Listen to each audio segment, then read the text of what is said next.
Hey guys and girls of Diablo 3, this is Starwind here, and today we're going to be going over the Barbarian progression slash farming build. I'll be doing all classes and all builds over the coming days, so stay tuned for more. I'll be doing on the DPS build for the Barbarian and all the others. Probably next will be Witch Doctor, so keep your eyes out for that. The first thing to mention is going to be the followers. They're very important. Depending on what your plan of action is, what you're going out to do for your daily bit of Diablo, you need to choose your follower wisely. So I'll go over all three. The first follower is the Templar. He's a farming follower. So the Templar should only, and I really do mean only in this situation, be used for extra magic find, as he can equip an extra weapon and a shield, meaning lots of extra magic find. His abilities aren't really that good. He does a bit of a heal, and he has a couple of kind of interrupt abilities, but they're not really that good. The only time you want to use him is for extra weapons to get magic find, because he holds two weapons, so a shield and a weapon, should I say. So the second is the Scoundrel. He's your DPS follower. The Scoundrel will be used for you to nuke enemies for large amounts of DPS. He's going to be used for your DPS spec. When you want to go all out, pick the Scoundrel. So he gives you 3% extra crit, and he's going to be used for all that extra crit. And the last and most important follower we can talk about is the Enchantress. She's our progression follower. The Enchantress will be your main follower and will be used for progression. She offers plus 15% bonus armor, a bonus haste buff for more DPS. She dies far less than the other two followers. You'll really notice that when you're playing her. And more importantly, she can crowd control up to 4 mobs at a time. For progression, she's a necessity to use out in the field. She gives so many bonuses compared to the other ones, it's not even funny. So when talking about builds, we have 3 main build specs we're going to talk about. The first is farming. The second is DPS, and the last one is progression. This build I'm going to show you is a mixture of progression and farming in one. So it's going to be a kind of both in the one. You're going to use it at the same time, and it won't matter which one you're doing. So that's the real beauty of this, is that you can use the spec for both progression and farming, but mainly progression. So as a prior notice, and you may notice that my key bindings for 1, 2, 3 and 4 have been moved to A, W, D and E. As I find them the most comfortable for play. I'm used to moving around in other games with it. They're very easily accessible to my fingers, so I really like them. So we'll get on to the actions. My left click is set up to Frenzy with the rune of Maniac to increase damage output. It's the best thing you can have on your left click. You're going to use it a lot, and it gives you some amazing damage. Right click is set to Earthquake with the rune of the Mountain's Call to reduce the cooldown. You're going to be using this a lot. You're going to use it a lot with Rada Berserker, but you're also going to use it a lot just in general play, so you want the cooldown as quick as possible. Our first action bar slot is Leap with the rune of Iron Impact. This will be used as much as possible to keep our armor as high as possible. You have 300% extra armor when this is used, and you're going to want to keep it up all the time. The second action bar slot is Revenge with the rune of Provocation.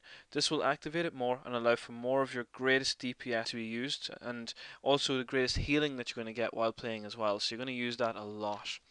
The third action bar will be set to Warcry with the rune of Impunity to keep our resistance as high as is possible. This is how we get our resistance. Monks get it through their passive abilities. This is going to be an actual proper thing, so we need to use that a lot. Our fourth and final action bar slot will be filled with Rat as a Berserker with the rune of Insanity, which will give us some insane output damage. When you use that together with Earthquake, it's crazy the damage you get. You take down elite packs and bosses in 5 seconds or less. So our 3 passive skills. These are a standard for farming and progression. The first is Nerves of Steel, which increases our armor substantially. The second is Bloodthirst and allows us to gain back 3% of all damage as life. Really great, just as good as life on hit. And our final passive skill will be Tough as Nails to add a substantial amount of armor to our arsenal. So just amazing skills there.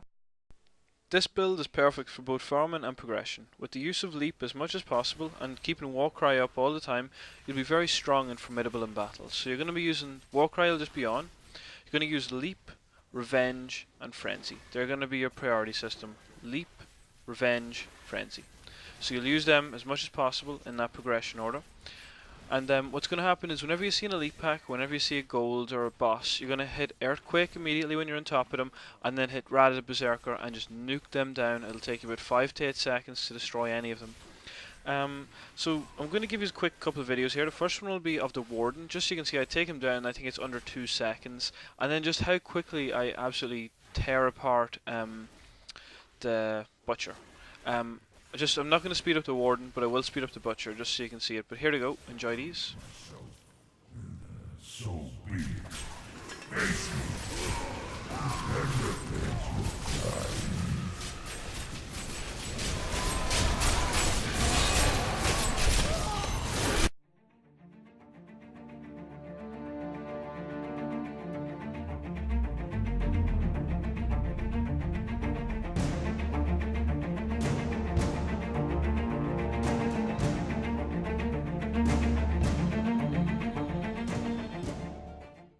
So that's how good that combo is together. The last thing I want to go over is if that build is causing you problems. Let's say your gear isn't good enough and you're having problems staying alive. There's one last thing you can do.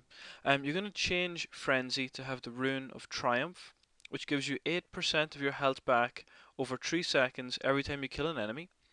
And the other thing will be you're going to change your right click. You're going to change it away from Earthquake and you're going to make it ignore pain with the Rune of Ironhide. This does mean elite packs will take longer, but your survivability will be far better. You're going to use that a lot and it'll really keep you alive in them hard battles. Maybe if you're low on resistance or low on gear and you don't have the money to buy any, it'll really keep you alive. So hope you enjoyed this little video on a guide on how to get through farming and progression with the Barbarian and Inferno. I'm going to do all the classes. I'll give you all the different specs and builds, and I'm going to do a DPS. So don't worry, there will be another Barbarian one, and it'll be the full-on onslaught DPS build for Barbarians. So till next time, guys. I hope you enjoyed, and this was Starwind. Adios.